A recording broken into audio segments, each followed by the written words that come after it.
hot rods and mean machines, custom cars and bikes, street rods and classic muscle. These are the cars that make heads turn and hearts pump.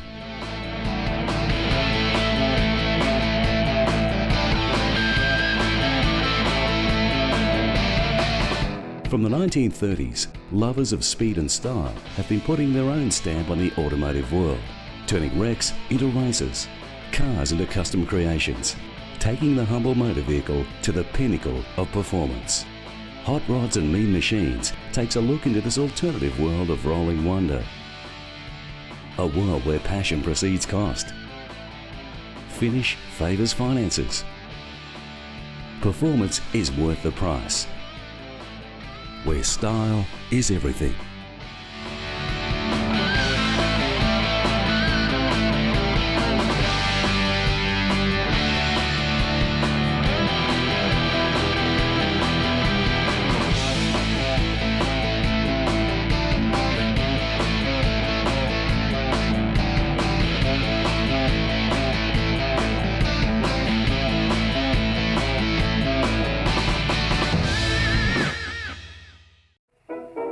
Ever since the wheel was invented, humans have had a fascination with rolling transport. And why not?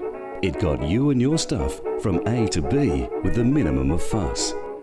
From the 1670s to the 1800s, inventors across the world struggled to power carriages with everything from steam to electricity. But it wasn't until the late 1800s that Carl Benz presented the first practical internal combustion engine in Germany. Momentum built from there, with the first large-scale automotive production line opened in the USA by Oldsmobile in 1902. Henry Ford took this idea and expanded it to the moving production line, eventually producing one Model T every 15 minutes. The only thing slowing the process was drying the paint. As Japan black would dry faster than any other, this was the only colour offered to customers. And that's where the whole business of producing cars really took off. Manufacturers across the globe started building all kinds of cars using the moving production line method, and still do today.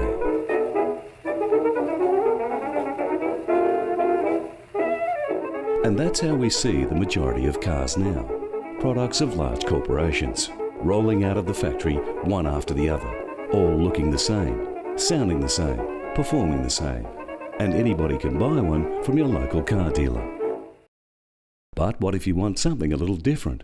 What if you're the kind of driver who wants to stand out from the crowd, walk to the beat of a different drum? Or just the kind of car fanatic that prefers loads of power under the hood, but the classic lines of yesteryear? Thankfully, there is a place for you in the world. You can call yourself a restorer, a racer, a custom car creator, a mean machine mechanic, a hot rodder, a greaser, a street rodder, or an artist. And cars or bikes can be art, as we're about to show you.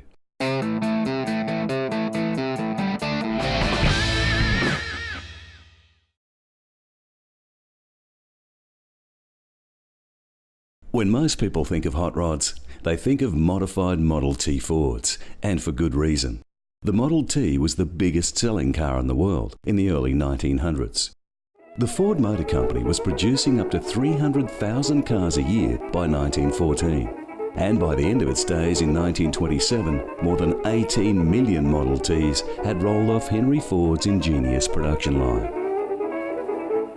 Even before the car had finished production, a thriving industry of modifications and accessories for the humble Model T had grown into a multi-million-dollar business. As it turns out, people do want something different, and you can see why. Model Ts were in plentiful supply on the used car market and ripe for hot rodding. The first car subculture was born in the US and quickly travelled across the globe. With style came speed, and most modified cars didn't stop at mere body mods. Performance was a key element of the hot rod scene, and races, both legal and illegal, were part of the movement.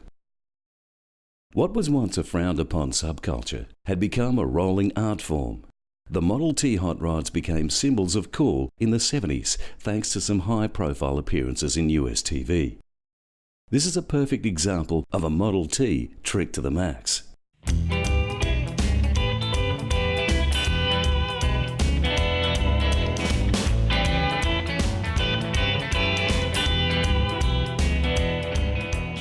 The level of finish on this spectacular roadster is the pinnacle of the hot rod fanatic.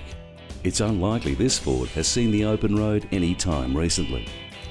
Based on the 1923 open top, this is what you can expect from a T-bucket hot rod.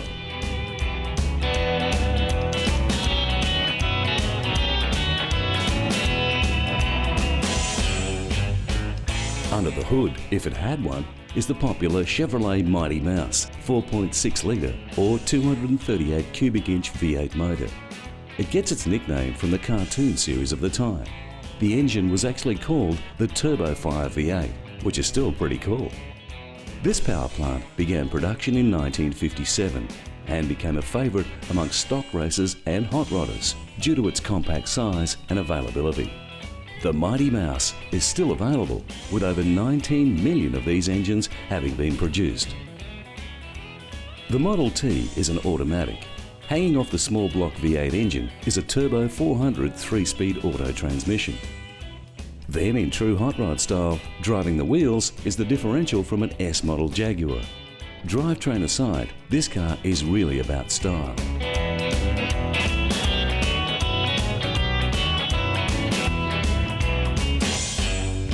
The attention to detail, especially the chrome work, makes this car what it is.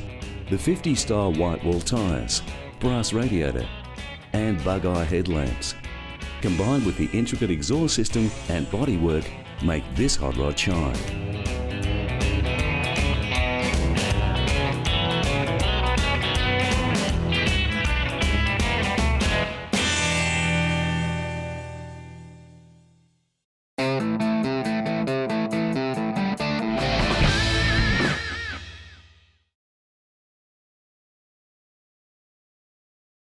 The successor to the Model T was the Model A, also a favourite for hot rodding.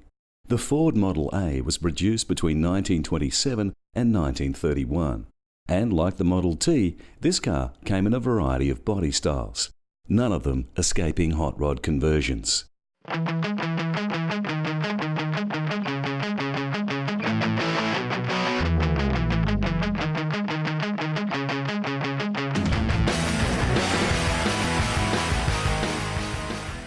There's something about black and chrome that just says classic, no matter how hot a car is under the hood. And this 1928 Model A Ford pickup is no exception. Built on original steel, this mean machine of old has kept its unique charm, while turning to the dark side as a hot rod.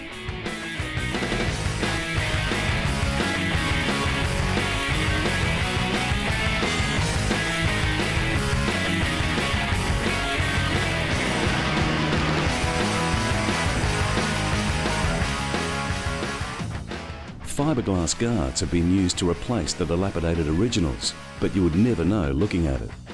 The Pasadena pickup features a Chevrolet C1 400, which is the big daddy of the Mighty Mouse, with 6.6 litres or 400 cubic inches. With a 104.8mm bore as standard, the 400 produced 265 horsepower out of the factory. All this horsepower was harnessed to a THR 700 4-speed auto transmission.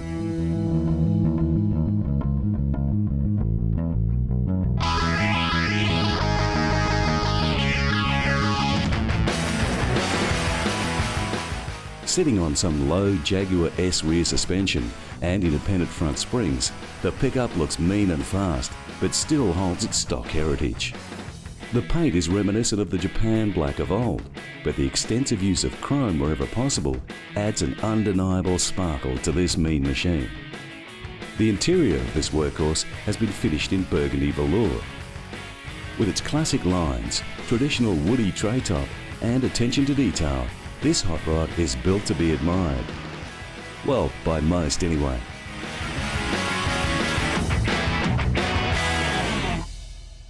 Fords were a favourite amongst hot rodders, as they are easy and cheap to get hold of and easy to modify.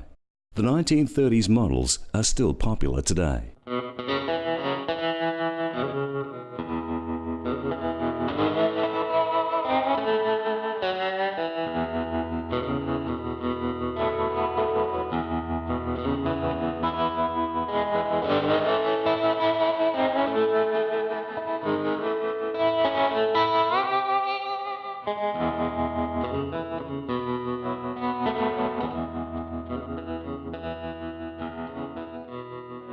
Maybe it's the original styling that has worked its way into our consciousness, but when we look at 30s Fords, they just look like hot rods. This is a 34 two-door, immaculately presented in burnt orange. The custom paint on this vehicle really needs to be seen in person to appreciate, but even on camera you can see the depth in the finish.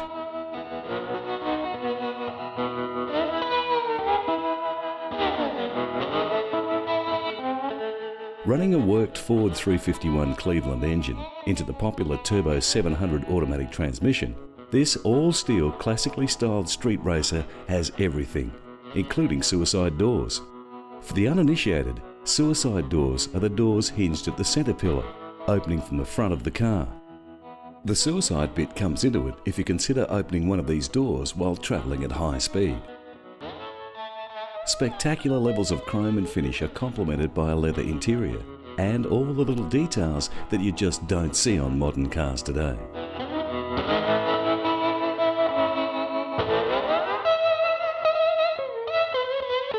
This is a true show car, and with its hood down would still turn heads, even though the styling is very close to the original 1934 vehicle.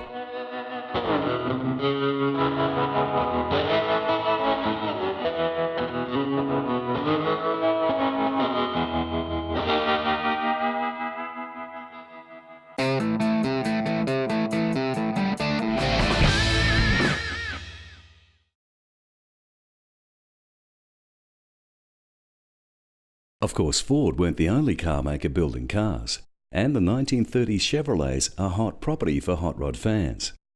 This Chevy Master sedan town car has been given a traditional hot rod treatment. Before we even go into the details, let's look at the flame job. Flaming paintwork has become the hallmark of the hot rod scene, and is probably the most recognised feature of hot rod culture.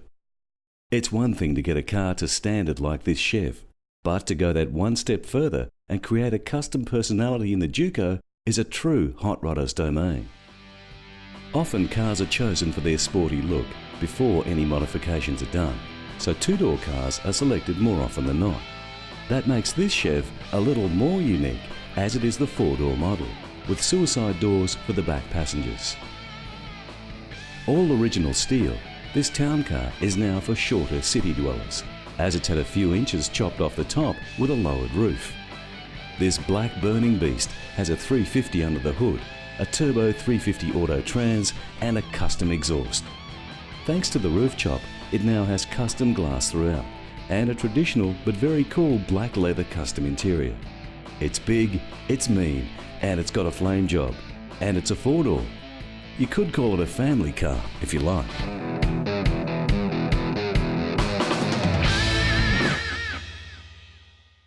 This 1937 Roadster, on the other hand, could never be accused of being anything like a family runabout.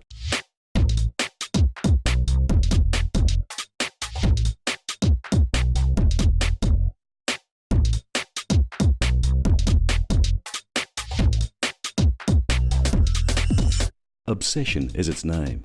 Extreme styling has moved the shape of this sleek ride miles away from its original persona, with a modern twist. Featuring a chopped top, big wheels, a unique grille and a host of smooth lines. Notice there's no door handles, no mirrors either. What's really sleek about this ride is a James Bond style license plate device that keeps the plate out of harm's way while you're driving. This low two-tone bullet sits on fully independent suspension and powers along with a 383 fuel-injected Chev. A turbo 350 auto trans with a low-car shifter gives some fun back to the driver. Custom disc brakes ensure you stop, eventually, and the low-profile tyres drop the car even closer to the ground, ensuring you are well below the eye line of the average pickup or SUV. With a build time of 2 years, Obsession hardly seems worthy. Then again, the cash investment in this mean machine would definitely be on the side of obsessive.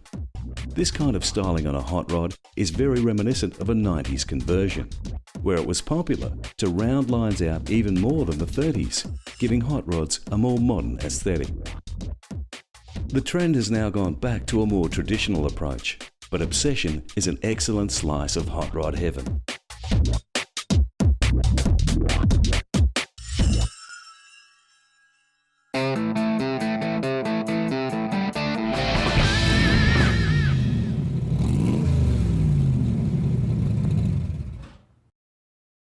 This is a perfect example of a Model T street rod. Haven't we seen this car already? And what's a street rod? Well, we had you fooled, kind of. Model Ts are not so common now. They're expensive collector's items and can be a pretty pricey blank canvas for a hot rod enthusiast. But all is not lost to Model T fans, as like this example, fiberglass and even steel replica bodies and chassis are readily available. It's not just Model Ts. 30s Fords, 50s Chevrolets, even 60s Mustangs can be built from scratch if you so desire, kind of like a kit car. And it's not a new idea.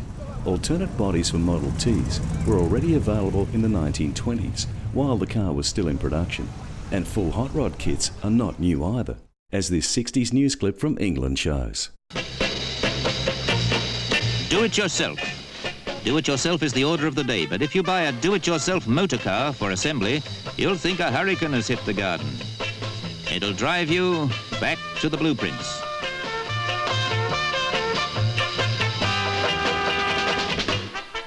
It could cost you anything from £300 to less than 200, depending on what engine and components you choose. And see how the problem sorts itself out. Magic and you can put whatever finishing touches you like to its fiberglass body.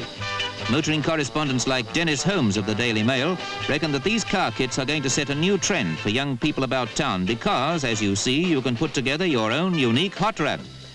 The chassis has been designed to take a wide variety of engines and etc. built for production line models, which means that your do-it-yourself fun car can be tailor-made to your own taste. You can make it from all sorts of second-hand spare parts.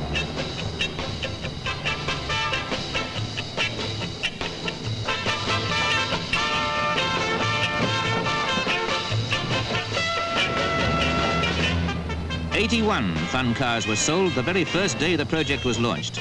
They look fun, and they're far safer, you'd say, and far less antisocial than those high-powered motorbikes. Yes, even if you were a square and owned a castle, you could be an English hot rodder in the 60s. Now though, you may need to sell a castle to reach the top of the hot rod game. It's not about building a cheap fun car. Creating a street rod from scratch can be an expensive exercise, especially if you were looking to compete with the likes of this amazing vehicle at your local hot rod show.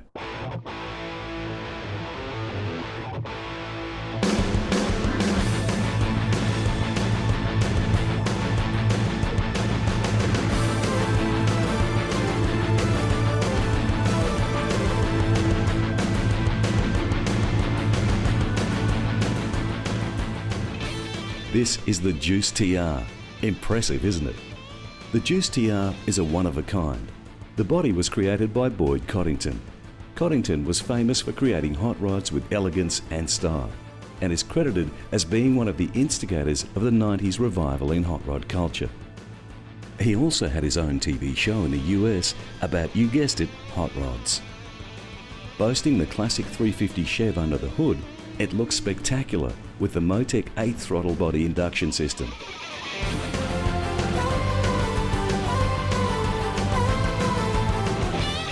Again, the power plant is married to a T400 auto transmission. The suspension is all Boyd Coddington Pro Ride, and stopping power is provided by completely custom-built disc brakes and plumbing. On this mean machine, the paint job alone would cost more than your average brand new family sedan, or two. Is it worth it? You be the judge. To finish off this amazing ride is an all-leather custom interior with stainless steel trim. And finally, it's clean. Really clean. You see, this car has won multiple competitions and taken out top honours at hot rod shows, but it's never been driven on the road.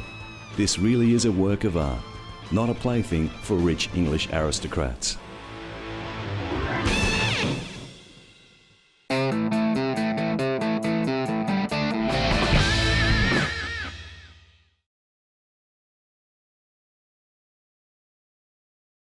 As the design of cars changed, so did hot rodding. Hot rods were pre-World War II vehicles, often with running boards, basic fenders over the wheels, and externally mounted headlights. Hot rod construction began by simply removing some of these parts to lighten the vehicle, modifying the suspension to lower the car, while adding as much power as possible to the lighter bodies. It was a relatively simple process, and style was a secondary concern in the early days. The 1950s signalled a new era in automotive design. Wheels were hidden under fenders, which were subsequently under hoods, which for the first time were almost the entire width of the car, rather than just the engine lids. The whole look and build of the modern 50s car was a complete change, and one that would ensure hot rodders would have nothing new to work with. Of course, our desire to create something new never wavered, and the custom car was born. So what's a custom car, or custom as they are commonly referred to? Customs are usually post-1948 vehicles, often with body, engine and especially paint modifications. The use of chrome accessories is popular, as is body mods. These include chopping, which involves removing the horizontal section of the upper part of the car to lower the roofline. Sectioning, removing a horizontal section of the body to shorten the height of the vehicle. And channeling, which is the practice of removing parts of the floor pan where it touches the frame, to lower the whole body of the car. As in hot rodding, there are no rules, and customs can have any number of creative modifications. What all customs do have in common is a unique look exclusive to their heritage and a multitude of fans and devotees.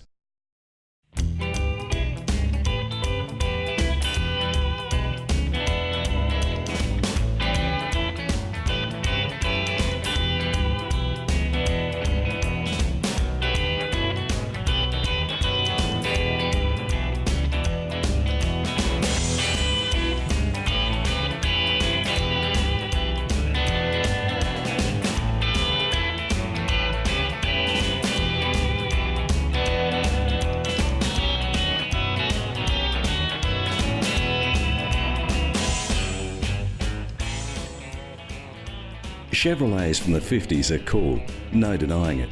Even without customizing, a 50s Chev has street credibility. There's no credibility issues with this platinum powerhouse. This is a 1956 Chevrolet Sports Coupe, with a little work done. Well, a lot of work done. The classic lines of the 56 hide a monster within. Under the hood is a 350 Chevy Motown with two 600 DP Holley carbs and extractors. What does that mean? It means 550 horsepower. The engine has also been lowered to accommodate all the top-end works. Plus, a fully customised exhaust system has been built around the heavily worked power plant. A Turbo 400 has been fully manualised and runs into a 9-inch diff, so this baby is cool, fast and fun to drive.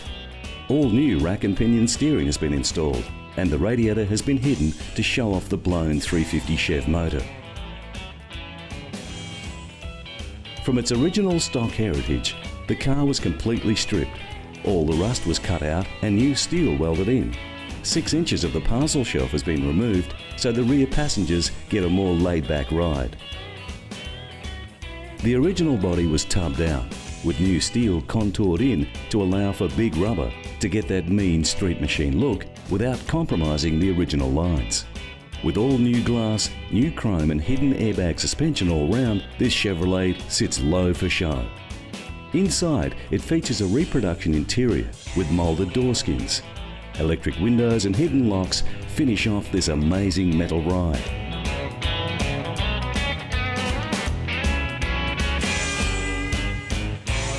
With an estimated value of around $150,000 US, this ride is cool and worth some cold, hard cash.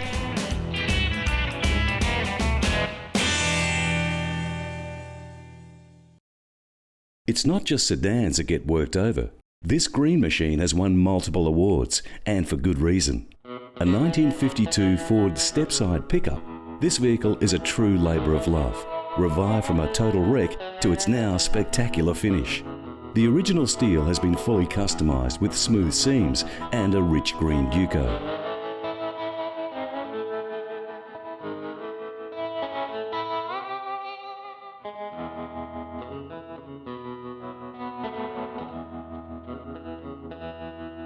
The restored grille has had the teeth chromed. Suspension comes from a Jaguar Series 3 XJS at the front end with airbag suspension. Leaf springs support the rear. This truck sits low and mean,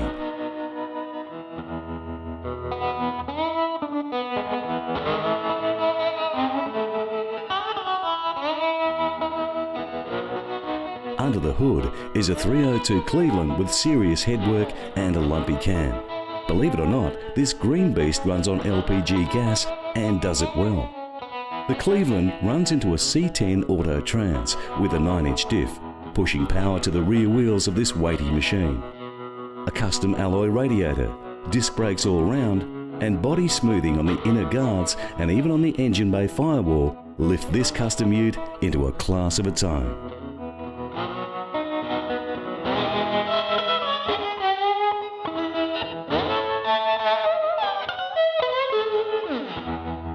To top off the quality finish is an amazing interior featuring Connolly leather, suede and an African springbok trim. Not one for the animal lovers. Built over 4.5 years, the 52 Stepside has had over $80,000 spent in time and money, all in a suburban backyard.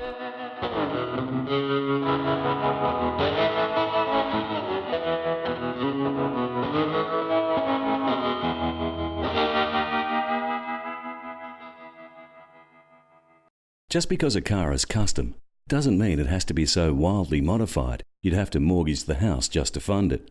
It's not an over-the-top job, but there is a place for restraint in the business of customs.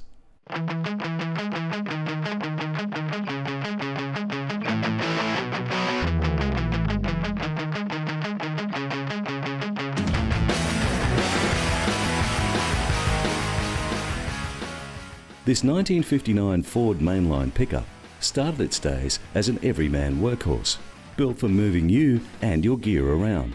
And it still has that persona, even though it's been given the custom treatment.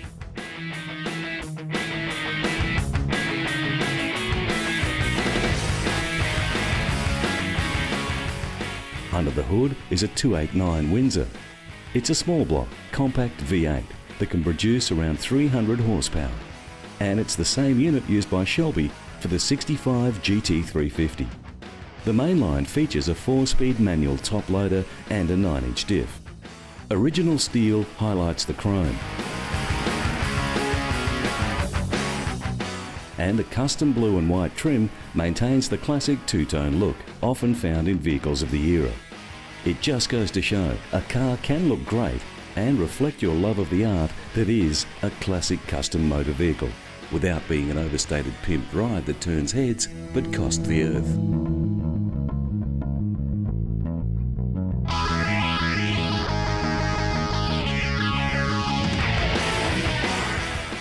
Like we said earlier, there are no rules, and customs can be mild or wild.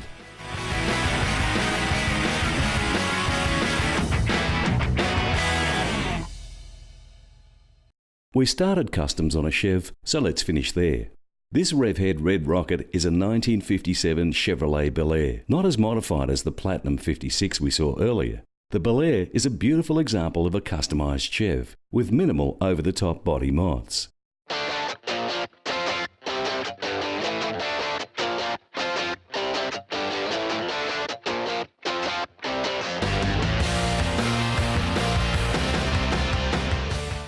The elegant lines of the 57 are highlighted by an unbelievable level of chrome and polished alloy and steel. There is no part of this car that doesn't shine, and it's a perfect showcase for the model.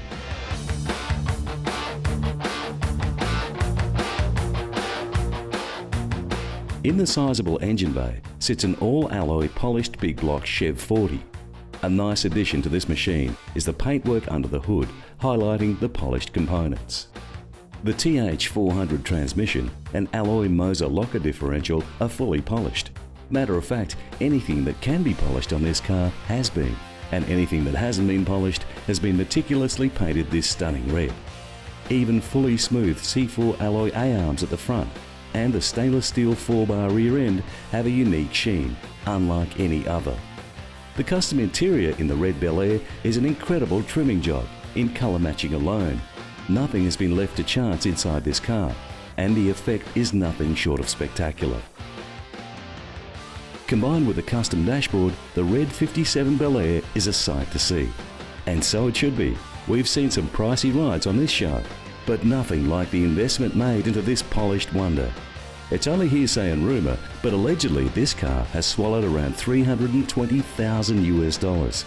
What's it worth? We can only wonder.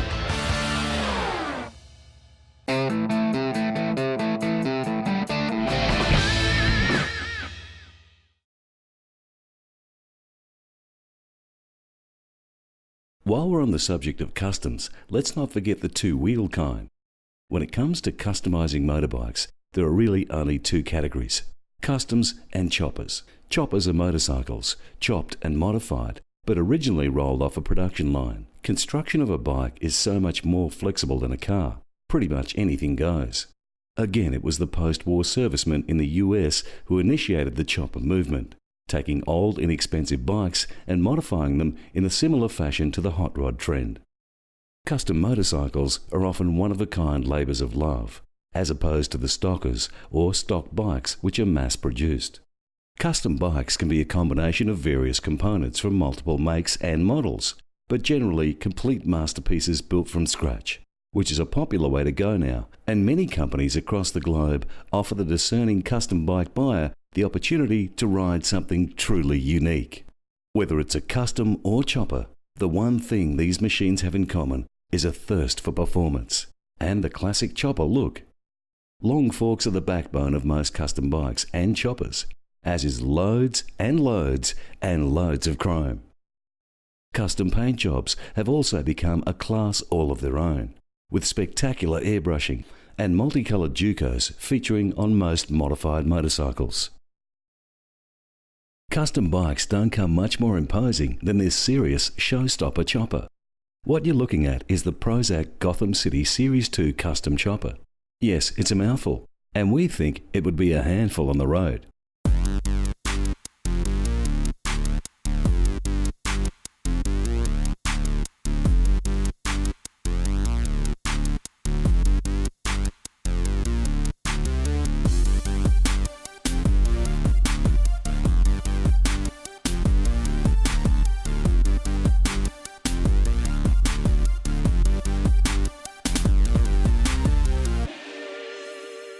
The Gotham features a complete custom frame which is full chrome moly, with a single-sided swing arm 360 rear tyre, the first of its kind in the world. The grunt comes from a 190 horsepower supercharged 125 cubic inch engine with hand shift.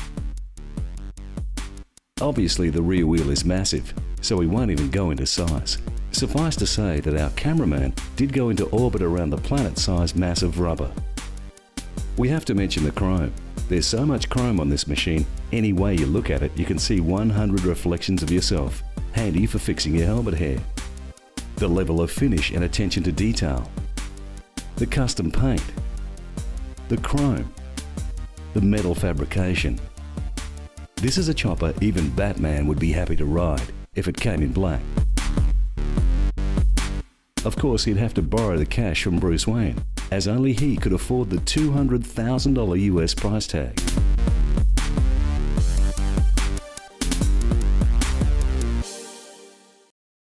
Believe it or not, this is a road bike.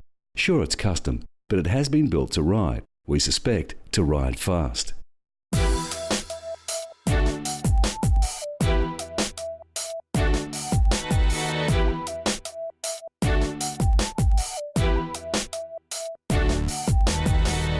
Supplying the power is a 155 cubed twin-cam R&R race engine with a 6-speed Baker's billet box and a 5-inch high-tech open primary.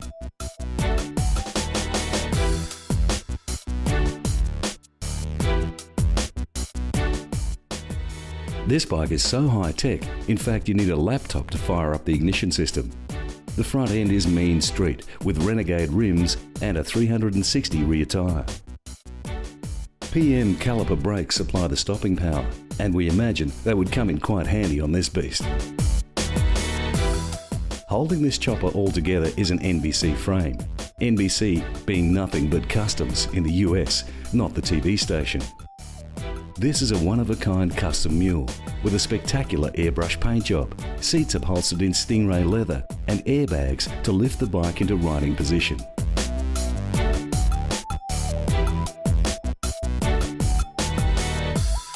It took the owner 2 years to build and cost over $75,000, not including time. It's also won every custom bike comp it's been entered into, which is only 2 so far, but it's still a mean machine.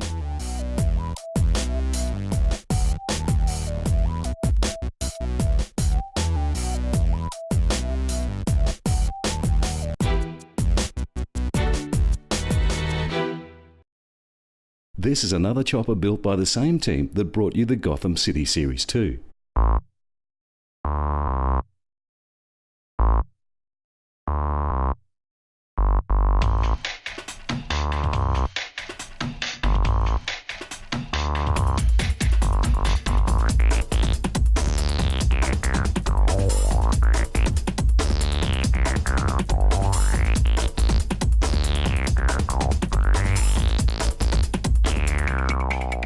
The Independent Cranes bike is a more budget-conscious chopper. A fully custom frame supports the 140 horsepower power plant. This chopper boasts custom exhaust, handlebars, fenders, and tank. It features air suspension, a 300 rear, and is loaded with tech, including digital mirrors, internal controls, and digital taillights and accessories. Not as pricey as its muscly brother, the IC bike fits a tighter budget and is valued around the $75,000 mark. Not bad for all that bling.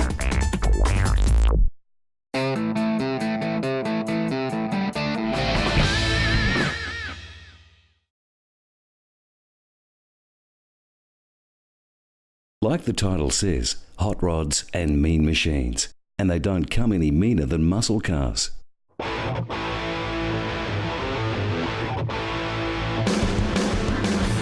What's a muscle car? Well, it can be a little more difficult to define than hot rods and customs. Muscle car is a label given to a select few high-performance production cars that are not sports cars, generally referring to Australian and American models. Muscle cars are usually two-door, rear-wheel drive, medium-sized cars with powerful V8 power plants. Muscle cars are generally regarded as classic high-power vehicles from the late 60s to the early 70s. Interestingly, the title muscle car is a relatively new term, as when in production in those early days, they were often referred to as supercars.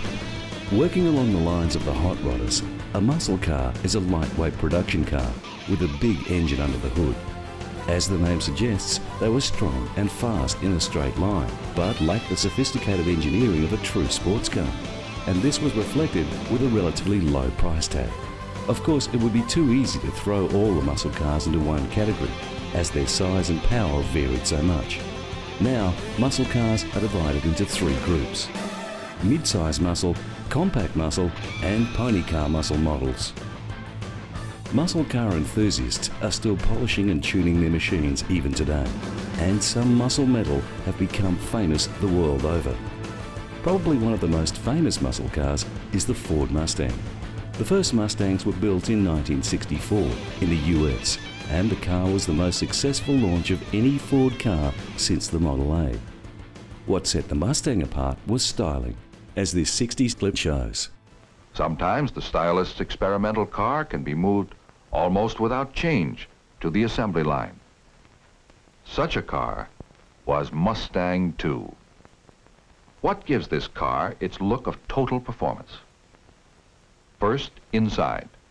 An interior that's inviting, comfortable, and sporty, with an instrument panel that's deeply padded and hooded. Now outside, the unique grille, long hood, low top, and short rear deck.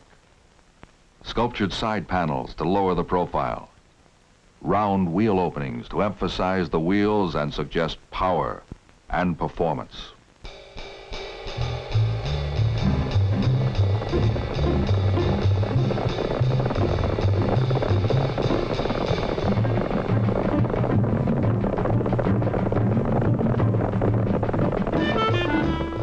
This is the moment of truth, the production car.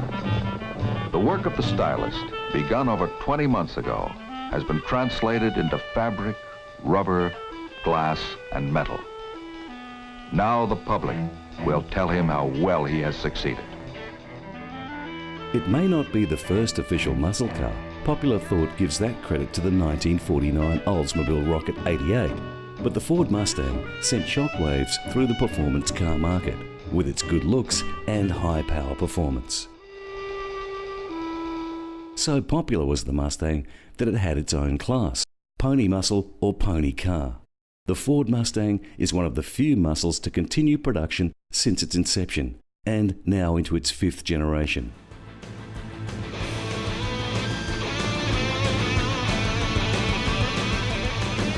What followed was a range of cars with similar styling principles and small form powerful engines.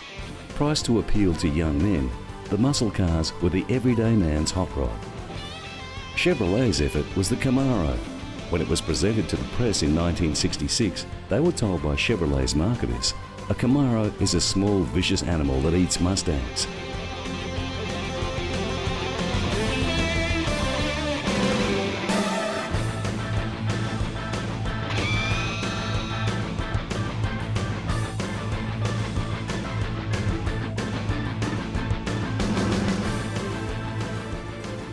Although the 60s and 70s were dominated by Mustangs, many other car manufacturers still managed to muscle their way into the market. Pontiac introduced the Firebird in the same year that Chevrolet launched the Camaro. First generation Firebirds had the characteristic Coke bottle style, while the second gen models took shape as the familiar Trans Am. What all these mean machines have in common is big V8 power plants driving the rear rubber and loads of bad attitude. Official classics aside, most people associate US performance machines as classic muscle. Sure, they may have rolled off the production line as sports cars, but fans of muscle have adopted them as their own.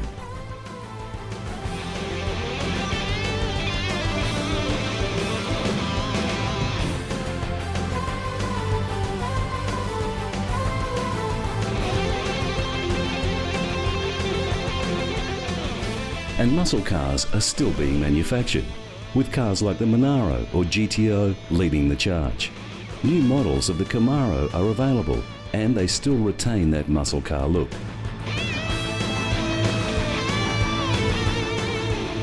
Although, just like hot rods, it seems they're more aimed at cashed-up car fanatics than the young drivers they were designed to appeal to in the 60s.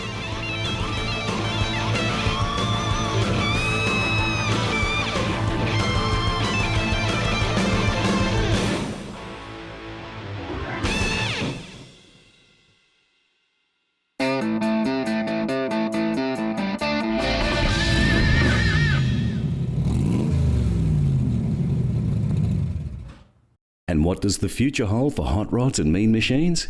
Can the average auto fan modify a low-cost car to make a personal statement on 2 or 4 wheels?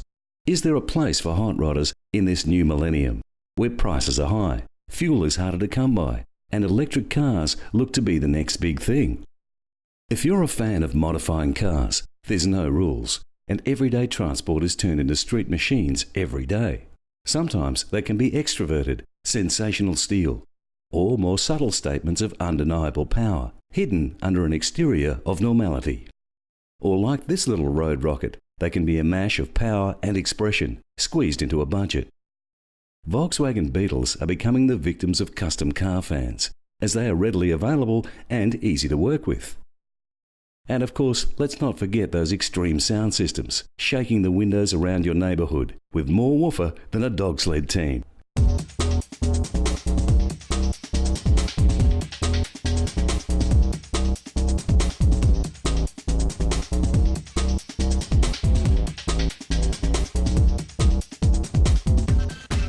There's the tuner car scene that's become the modern-day hot rod, with its own subculture and quest for high-performance head-turning vehicles. Even its own racing style that's gaining popularity in the mainstream, drift racing or drifting.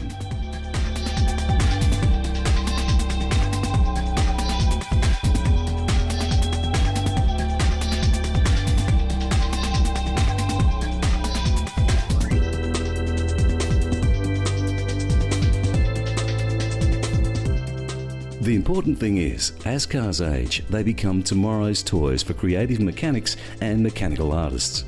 Who knows? The car you last drove in could end up a hot rod or mean machine of the future.